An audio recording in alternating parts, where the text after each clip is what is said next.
Meet Tanya, who is suffering from fluoroquinolone-associated disability. I woke up one morning and I was entirely disabled. That morning I was having full body neuropathy and tremors throughout my body. So I was disabled from an antibiotic that I actually never needed to take in the first place. I was prescribed the antibiotic for a suspected urinary tract infection. I was never diagnosed that I actually had a UTI. I actually had interstitial cystitis, which doesn't require an antibiotic treatment. When I went into the doctor experiencing symptoms to the antibiotic, they were being dismissed. They were telling me that I was just stressed out, and I was already someone who did things like meditation every day, and I knew I wasn't stressed out. I would wait a few months, my symptoms would continually progress, I would keep going back to the doctor, and they would tell me the same thing. Her symptoms started to progress over time, leading her to complete disability. I went from weightlifting in the gym to being completely debilitated overnight, and it started to progress over the course of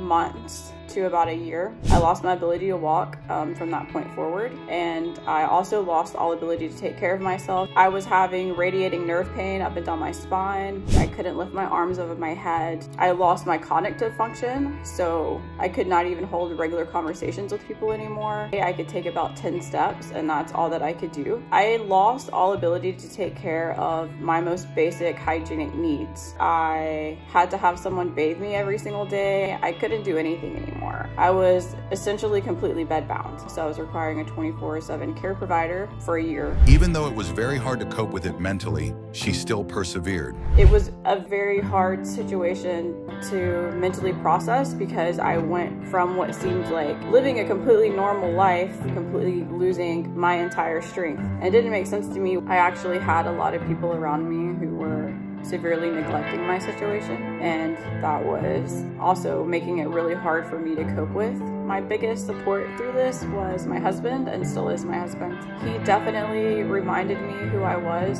A lot of people forget who you were before you got sick, and it affects you. I definitely felt like I reached breaking points mentally, spiritually, and emotionally with going through this, and that's still something that happens even throughout the recovery process even now. My recovery process initially started when I ran across somebody else's post that they shared online, and I went to the website and started to search and saw all these videos of people that were in my exact situation. I went through a treatment plan that initially sort of jump-started my healing experience. That was over 2 years ago, and it's been a very long recovery process. So when I first started to share my experience online, I actually was completely shocked by how many people have experienced this and gone through the same thing. It has made me more passionate towards wanting to spread awareness. This situation has taught me a lot about myself. It obviously has came with immense challenges that I'm still going through, and I don't want to downplay that. But at the same time, I feel like I have learned resilience through this process. My biggest message for people in my situation that are struggling would be that there's always hope.